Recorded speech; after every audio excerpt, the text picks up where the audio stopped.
Hey friends, welcome back to Bible Fun with the Duns. Today we read Deuteronomy chapter 29. We're creeping towards the end. And so God is ready to renew his covenant with the Israelites. And Orville is ready to tell you all about it. And he tells us in the beginning of the chapter that this is in addition to the covenant that God made with them at Mount Horeb.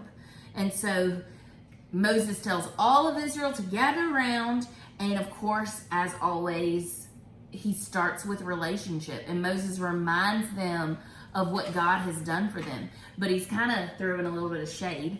He says, you saw all the stuff that God did for you in Egypt, the trials that he put there, the signs, the miracles, the wonders.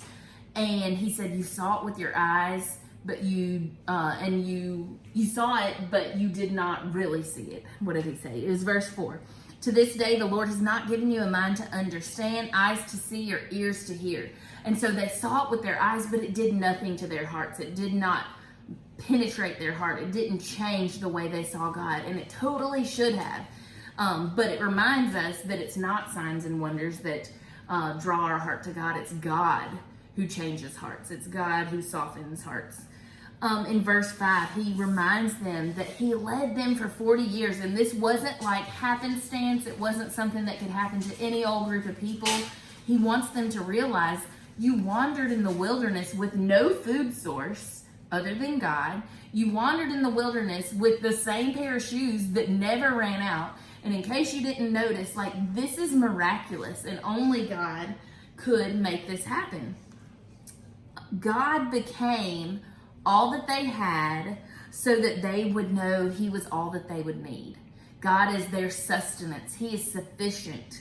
And so Moses continues to share with them the important part of this covenant. And he says in verse 13, why? The reason why. So that God may establish you today as his people. He wants to be your God, and he wants y'all to be their people, his people. And so just like he promised, he swore to their ancestors, Abraham, Isaac, and Jacob, he is making this covenant with them today. And no one is excluded. This is not just to the leaders. This is to all of them. And then he tells all of the consequences of abandoning the covenant. And really, Moses is telling them, knowing the character of these people, probably sad, probably knowing that these things are going to come true, because if history tells him anything, these people will fail to keep this covenant. Another thing that stood out to me was verse 15. Be sure there's no man, woman, clan, or tribe among you today whose heart turns away from the Lord our God to go and worship the gods of the nations. Be sure there's no root among you bearing poisonous and bitter fruit. Hold each other accountable. This was a covenant made to the group of Israelites, made to God's people as a whole and as individuals. And so they needed to make sure that not only they were living for the Lord and following the covenant, but holding their brothers and sisters accountable for keeping the covenant also. Today's chapter is difficult, and I just want to say, just hold on till tomorrow. That's my favorite part tomorrow. That's right. All right, I want to look at the big picture of what's happening here. Imagine Moses. So 4 chapters from this, Moses is dead. So in 4 chapters, Moses will go up on a mountain. No one will ever see him again. He'll die on the mountain. God will bury him on the mountain. They will never find his grave. And a lot of people have wondered why that happened. I think it is because what God has done is he knows that his people are prone to find objects to place their affection onto rather than on a God they can't see. They like to make idols. They like to make idols. So what would be more idolatrous to these people than to continue following the man that they had been following? So God says, look, just go up on the mountain. You're going to die. I'm going to bury you. And these people are going to have to move on without you. So Moses has this in his mind. He knows he's going to die. He knows it is any day now. He knows it is coming very, very soon. So imagine him on the plains of Moab, looking out over a couple of million people as they're preparing to go into the promised land. And it strikes a chord that at what I'm not sure we can understand until we start getting older, is that it seems to be the prerogative of older people. How do you know? Because I'm maybe getting there, okay? So it seems to be the prerogative of older people to look down at the generations behind them with worry over what kind of world they're going to inherit. So like my grandparents didn't know what kind of world my parents would eventually inherit. My parents weren't sure what the world was going to look like that I would inherit. And I don't know about my own kids and my grandkids, but I can tell you this. It probably won't be better than it is today. Society doesn't necessarily get better and better and better and better and better. What it looks like is sin becomes more common and it gets worse and worse and worse. And listen, the older we get, we look down and we go, what kind of world are we living in? Where do we live? Yeah, where do we live? So imagine Moses, who is about to die, who the generation he's already brought out of Egypt, they're dead already. And so now there's a new, younger generation on the verge of the promised land. Moses is giving these sermons in the book of Deuteronomy to teach the children of the Exodus, who would eventually go in and take over the promised land, what kind of God they have and what level of commitment it's going to require for them to follow him. Because spiritual obedience is going to be the determining factor for their level of prosperity in that land. If they follow God, things are going to go good. Matter of fact, they're going to go really good.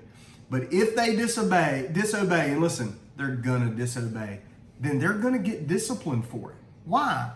Because a good parent will not allow a child to go crazy without discipline. Good parents will seek to intervene and to draw them back. And what is God? What is the one way God most relates himself to us in Scripture? By calling us his children, and we get to call him Father. Now I'm going to show you the whole summary for the book of Deuteronomy. Ready? The whole summary. If you get this little paragraph, you understand the book of Deuteronomy. Look at verse 10. All of you stand here today before the Lord your God, your leaders and your tribes and your elders and your officers, all the men of Israel, your little ones and your wives, and the stranger who is in your camp, from the one who cuts the wood to the one who draws the water. All right? So how many people does that exclude? Nobody. Because in the kingdom, everybody matters. All right, watch this. That you may enter into covenant with the Lord your God and into his oath which the Lord your God makes today. So this is an agreement. That he may establish you today as a people for himself and that he may be God to you. So everybody decides what God they're going to serve. Even today, we all pick a God. Some are going to chase money. Some are going to chase influence or power or whatever it is. He's saying, we have a real God. You just got to decide if he's your God or not. Now look at this. That he may establish you today as a people for himself and that he may be God to you, just as he has spoken to you and just as he has sworn to your fathers, to Abraham, to Isaac, and Jacob. So what's happening here? Moses is returning back and reminding them where they've come from so they'll know where they're going. Because listen, if you don't know your history, you're doomed to repeat it. The Lord is not just though looking here. The Lord is also looking ahead to the generations that are at this point still unborn. The ones that are going to come around. And listen, those yet to come. Those yet to come. And if this group doesn't get it right, what do you think their grandchildren are going to be like? Or their great-grandchildren? How many generations are we away from forgetting the ways of the Lord? Always just one. So the book of Deuteronomy says, don't be deceived to think that life is going to prosper if you're walking outside of obedience to God. It doesn't. And so this is one of those things. Joshua's going to pick up on this, by the way, when Joshua dies. Remember what Joshua said? So choose you this day whom you're going to serve. But as for me and my house, we're going to serve the Lord. That's the book of Deuteronomy. We'll see you tomorrow in chapter number 30. All right? Bye. Bye. He liked your takeaway.